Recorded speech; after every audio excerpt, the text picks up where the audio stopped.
Yo, what's going on, guys? It's your boy. Welcome to another video. I am low-key sorry that a lot of the content that I've been doing and that I'm going to be doing is going to be mostly Marvel related for the time being. Black Panther: Wakanda Forever has officially dropped. It's going to be in theaters. I get to go watch it soon. I'm very, very excited. But today, what I'm going to be doing is ranking all of the Disney Plus Marvel TV shows because they're all Marvel Phase 4, and according to Kevin Feige, Black Panther: Wakanda Forever is the last movie of Phase 4. So I kind of want to go ahead and make a video ranking all of the MCU Phase 4 TV shows, and then I'm going to make another one ranking all of the MCU Phase 4 movies, and then I'm going to do one video of them all together, including the special presentations and everything once the holiday special for Guardians of the Galaxy comes out. That's not anytime soon, though, so I'm going to go ahead and get to what we're talking about today. Today we're talking about the Disney Plus TV shows.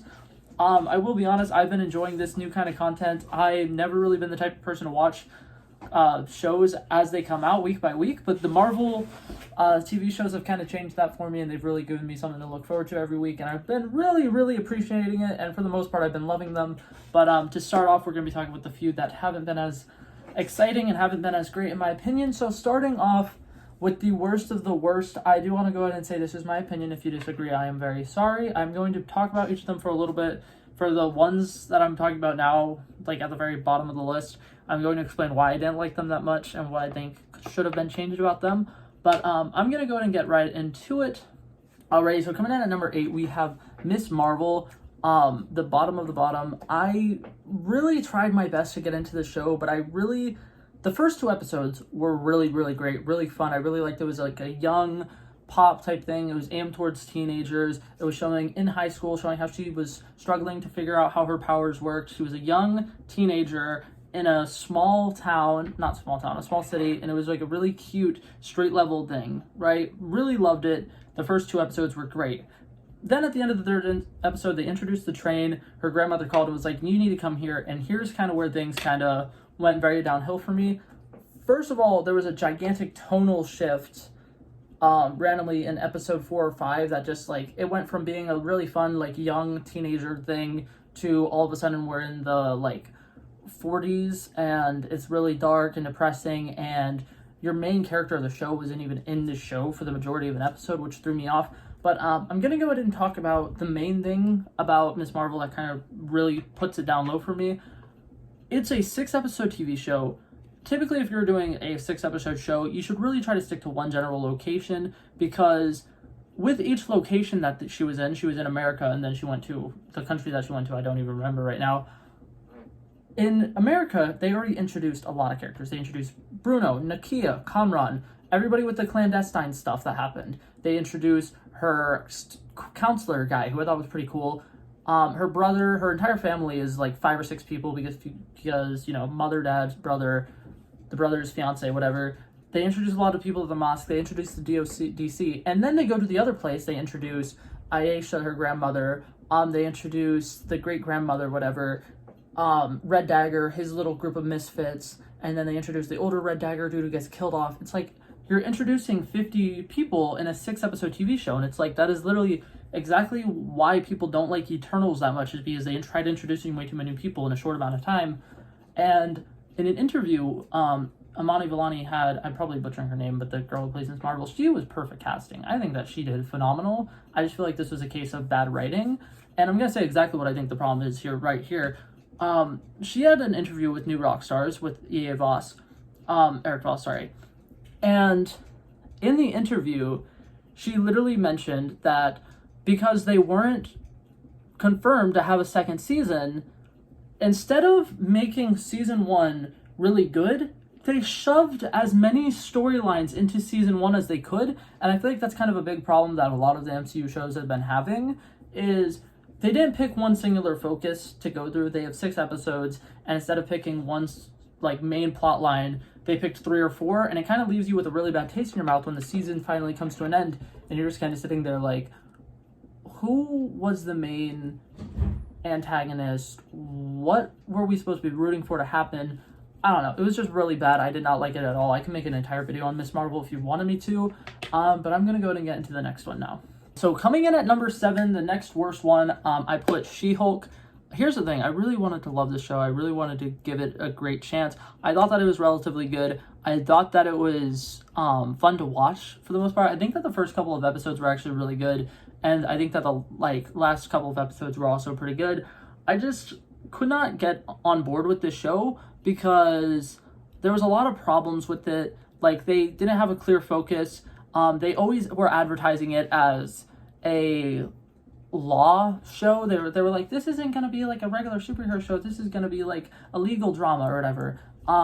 There was probably only like 2 or 3 scenes in the entire show that were in a courtroom, and that was something that was really taking me off, because I'm just like, you're supposed to be showing Jen Walters as a lawyer, and you're supposed to be showing her as a superhero, and they kind of didn't do any of either. She didn't fight crime, she didn't do any lawyer stuff.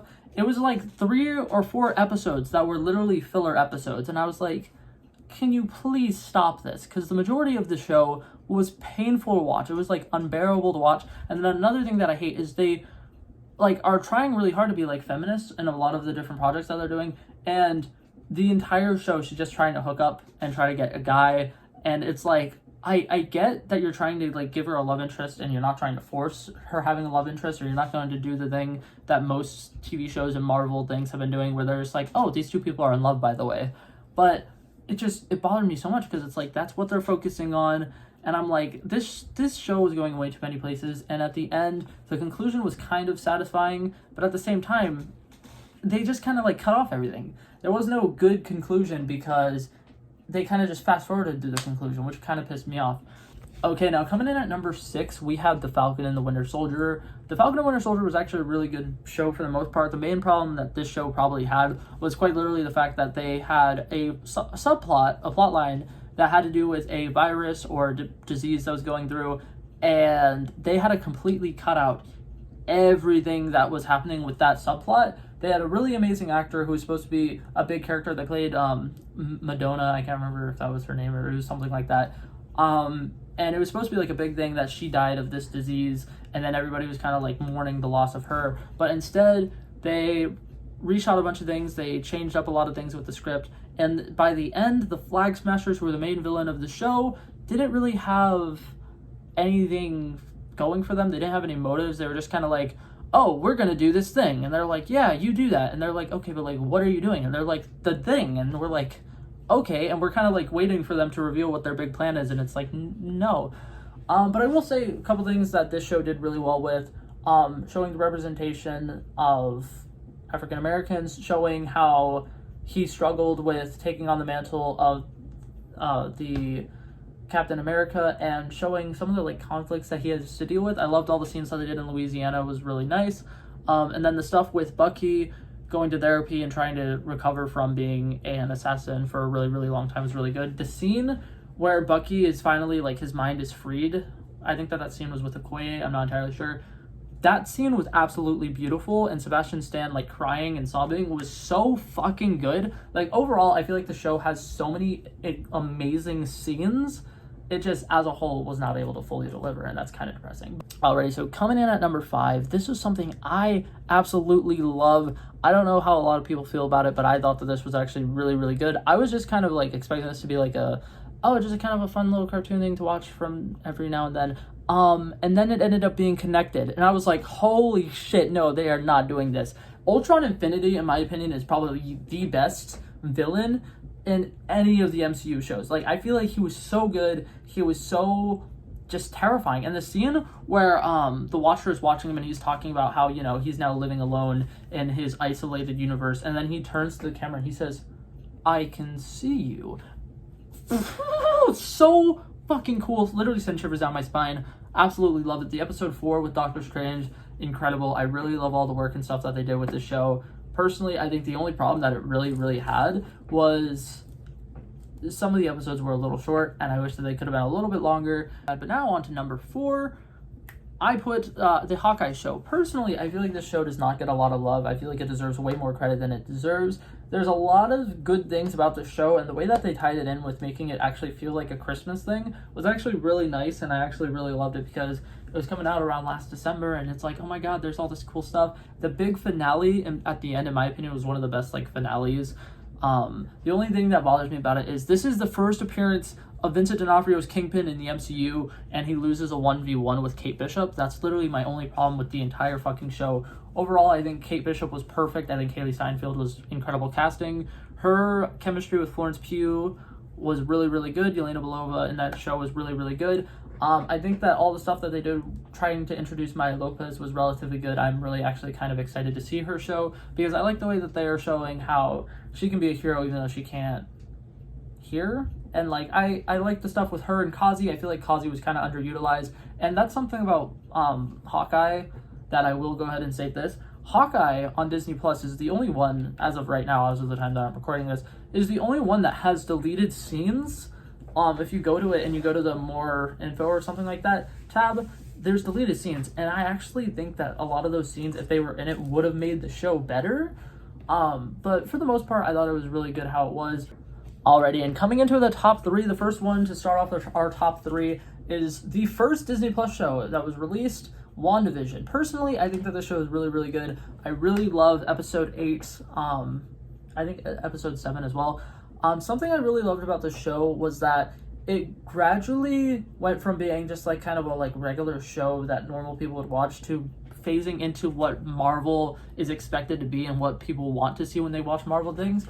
And at first I really hated that slow beginning, but by the time it hits episode 3, it really hits the ground running, and it just gets better and better and better as the episodes go on. There's a lot of things about this show that I thought were really, really good. Vision in the show was really good. The way that they got the girl from Thor and Jimmy Woo in the same place without it feeling forced was really nice. I like when they have Marvel secondary characters play a biggish role in these things. Monica Rambeau, it was really good. The actress who played her did really, really good. Personally, I think that this show did almost everything to perfection. There's just a couple things like the Ralph Boner thing. I understand that at the time they were just kind of doing it as a joke. They didn't think that it would be like a super massive thing that everybody would be like, oh my god, it's Evan Peters, oh my god, Quicksilver, oh my god, what does this mean? And then that kind of completely backfired for them. But I mean, overall, I still think that the show is really good. My number 2 spot, I have Moon Knight. I absolutely love Moon Knight. Some things that I really like about Moon Knight is that they're the only show that I feel like has a prominent villain, and they don't do some stupid thing where they're like, oh, here's our villain. Oh, we're gonna tease him, and we're gonna tease him, and we're gonna tease him, and then at the end of episode 5, the second to last episode, we're finally gonna reveal who it is. I kind of like the fact that they straight up first scene was the villain, and they had him introduced in one of the most like interesting ways that you could possibly introduce a character, and all the stuff that they did with ancient Egypt stuff was really cool. All the stuff they did with DID was really, really good. The way that they were not holding back on his origin story was pretty fucking dope. I love episode 5 so much. Stephen Grant was great. Mark Spector was great. The Jake Lockley tease at the end was really, really nice. I literally loved everything about this TV show. I would say it is peak TV show content. Honestly, overall, it was just incredible. I love the villain. I love all of the like self-doubts that he goes through, and then him discovering himself. I think that the finale of the show was literally flawless, and it was a perfect finale, and it tied together everything perfectly. Overall, I would say that this show is really, really great. It is personally my favorite show. Like, I rewatch it all the time. But that being said, it is not number 1. Now, on to number 1. Are you ready? Are you ready? If you've been counting, you already know what number 1 is. Number 1 is the Loki show. Overall, I thought that this show was really, really good. This show is what really started my love for the Marvel TV shows. Like, I was not watching WandaVision immediately when it would come out or whatever. Loki came out. I watched the first episode. I was like, holy shit. I went and watched the second one as it was coming out. I just kept watching them episode by episode. And literally every single episode was more and more like, holy shit, what? Oh my god, what's happening? Oh my god, what? The pacing of the show was phenomenal. The storylines were phenomenal. There's scenes where Loki and Mobius are just sitting at a table having a conversation, and it is more entertaining than fist fights and stuff that are happening in The Falcon and Winter Soldier. I'm like, how are you doing this? You have me completely locked in and engaged, and these two people are just having a conversation. Like, Marvel's screenwriters for Loki did incredible. The dialogue was fantastic. Owen Wilson was fantastic. Tom Hiddleston, of course, fantastic. The girl who plays Sylvie was really, really good. Overall, I think that all the characters introduced in the Loki show were probably my favorites who were introduced in Marvel Phase 4. Like, literally, aside from Kate Bishop, I think Sylvie and Mobius are the best new characters who were introduced in Marvel Phase 4. And I want to just go ahead and say that Jonathan Majors showing it up in this fucking show was what really handed in as the number one. Like, I really think that that's what gave it the leeway over all the other ones. Jonathan Majors, Kang the fucking Conqueror, was introduced in a TV show. That, my friends, is how you fucking do it. Marvel has balls. And I am so proud of them for doing that, because literally so many people were like, who's it going to be? Oh my god, it's going to be Kang. Oh my god, it's going to be Kang. There are people who are suggesting it's going to be Kang, and literally everybody was like, you're insane. No, it's not going to happen. And then he just pops up and he's just like, not who you were expecting. And I'm like, oh my god, no. I literally had to pause the show. I literally was fucking dying. Everything Loki did, building up that slow, suspenseful reveal. And then the finale was just him having a conversation with the two Lokis and then two Lokis fighting. And I'm like, holy shit. So good. If you haven't seen the Loki show, go watch it right now. It's fucking amazing. The entire final scene was, the entire final episode was really good. And I love Loki and Sylvie falling in love and then making out. And then she stabs him in the back. Well, not actually, but you know, it's just, it was so good. I could talk about that show for literally hours. It is literally probably one of my favorite shows ever. I will say I would rather rewatch all of Loki than rewatch pretty much any movie in Marvel Phase 1 or Phase 2. It is so good. But yeah, so that's it for this video. Hopefully you guys enjoyed it, and I'll see you guys in the next one. Peace out.